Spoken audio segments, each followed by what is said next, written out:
back, everyone, to Reimagining Leadership. This is the second in our many-fold conversation around the subject. I'm really quite excited by this.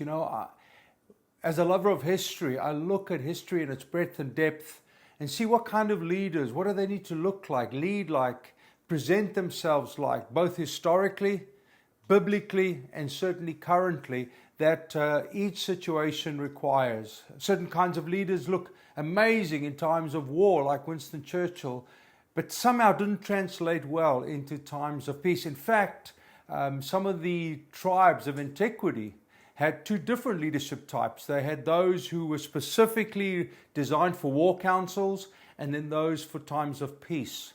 And it's reimagining leadership that I want to invite you into. I have way more questions than I have answers, but I think it is important for us to be in these conversations because we're choosing leaders in the midst of COVID. As a second wave begins to hit almost every major country in the world, we as leaders falter, stumble. We're not sure how to lead during this time. And so it does require an enormous amount of wisdom and humility and discernment. Remember the sons of Issachar? It says they understood the times and knew what Israel had to do. And that's really what I'm saying. If there is a verse, it's reimagining the leadership that this moment, this time, this place, this obstacle requires. So we're going to take a few sessions and just open up some ideas that I have, some questions that I'm wrestling with that may help you. And I want to jump off the deep end by looking at the idea of enemies in the camp. In the Vietnam War, there was a specific call sign when the Vietnamese had overrun a camp, an observation point, that headquarters knew that the enemies are all over us, come in and just bomb the place. I remember recently watching a movie, an Australian movie, where that happened to a platoon of Aussies. They got overwhelmed by a group of many hundred Vietnamese soldiers, and they gave the call sign, the planes came in and destroyed the whole area. Sometimes enemies in the camp are way more subtle, way more nuanced, but no less impacting. Recently, I've been studying and reading around things that are of, I think, a fair amount of concern for us. And it's not so much that it stays in the world of theological conversation and debate. That's healthy. I think we are at our least healthy when we are dogmatic about what we believe and it can require no conversation or debate or discussion. I think that's very unhealthy. That presupposes pride, really. I've got my theology, I've got it sorted out, and don't you dare touch it. That's not what I'm espousing. But this idea of a systematic, even systemic notion of undermining the core fabric of who we are, what we believe, and how we practice our faith. And it's into that I want to raise our attention just a little bit. Being incredibly privileged to lead a super young community, the average age is in the 20s, probably 18 to 32 or so. I hear certain conversations coming through time after time after time. If you're leading a suburban community, or maybe you're in another country that is less educated and less urban, you probably aren't facing these, but some of the key words will pop up from time to time. And I think the first is the challenge of the authority of Scripture. Now, any reader or student of Christian biblical history knows that that pops up every now and again. And again, it's absolutely fine. I'm not one who is anxious about doubt or anxious about the need to wrestle with Scripture. I think that's a really good thing. But the underpinning reality of the authority of the Scriptures is essential and imperative for our spiritual well-being. And I think there is a soft, subtle, but sustained assault against the authority of Scripture. Now, when that goes, what do we really believe? Well, whatever I want to believe individually. In fact, what happens is my God becomes more and more like me. He likes what I like. He dislikes what I dislike. He does what I want to do. I begin to craft an idol around myself, because when the authority and the challenge of Scripture goes, anything is valid. It's all subject to my wishes and wants, and we are back to post-modernity, and I feel therefore I am. I craft my own truth.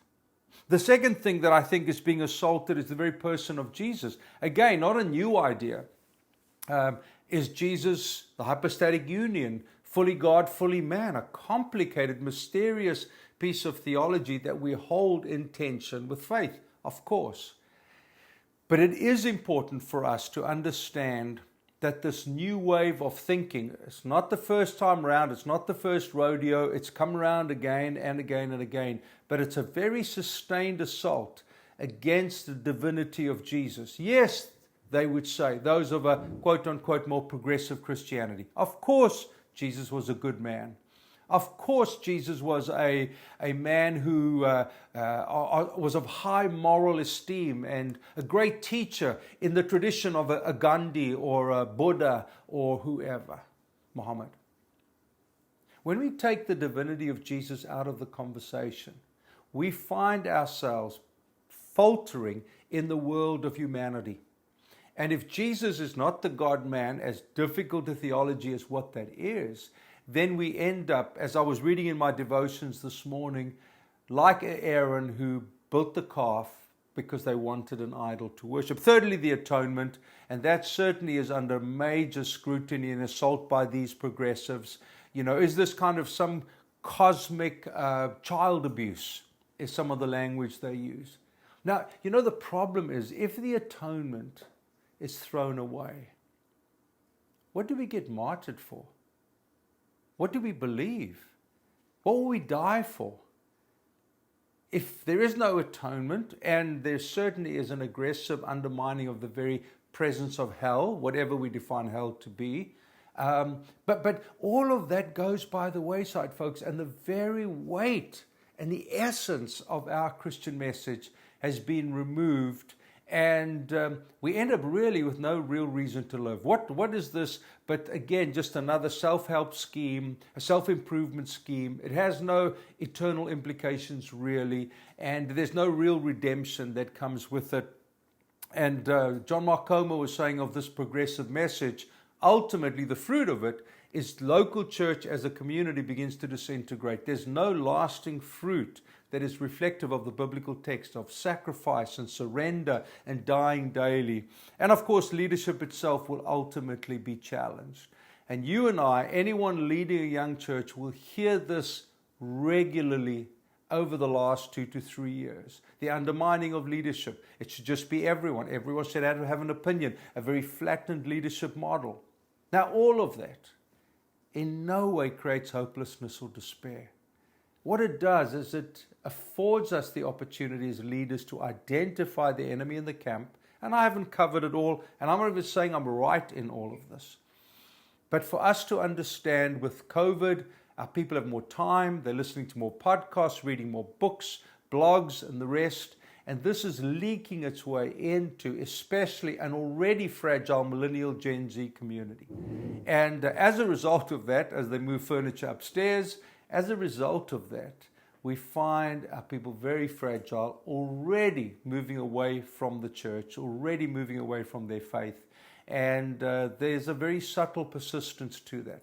What can our response be as leaders? Love, gentleness, kindness, persistence, preaching and teaching with all courage that we have, aware of the war that's raging in the heart of many a young person in our community. Hey, I've gone too long. Hope this is helpful. We'll see you back in just a bit. Reimagining leadership. See you soon. Bye.